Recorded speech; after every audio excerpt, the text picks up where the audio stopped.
So guys, I want you to read the article above. It goes in below. It goes into more detail about what I'm saying. So a couple of key things that I want you to keep in mind. Uh, so for the first one, the first few steps, I'm talking about a dog that has no anxiety, right? No issues inside the crate, has not been introduced to the crate. So what you want to do is you don't want to force that type of dog into the crate. Take your time, even throw a couple treats in there, get the dog to go in, do that a few times, let the dog warm up. Dog comes in, comes back out, throw a treat in there, they go back in, come back out. Then you want to start gradually increasing the difficulties, right? Then you want to start closing the door for 2 seconds, opening the door, and then rewarding them. Close the door, open it, they come out, you reward them. Then you want to start just having the door, closing the door longer.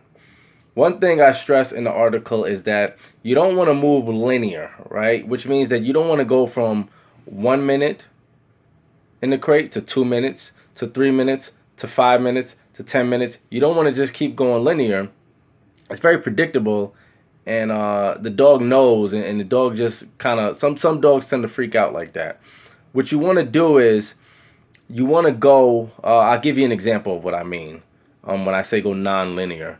I'll leave a dog in the crate for 1 minute, 2 minutes, 10 minutes, then 5 minutes, then 1 minute, then 15 minutes. So the dog's not sure of how long it's going to be in the crate, and this is good because you take the predictability factor out of there. So that's what a dog that's not anxious, no anxiety. You want to just gradually increase the level of difficulty and time in a nonlinear way. Now, for the dog that is difficult, because I know a lot of you guys want to know about these difficult dogs. How do I get them in a crate? Very simple, but it can be difficult, right?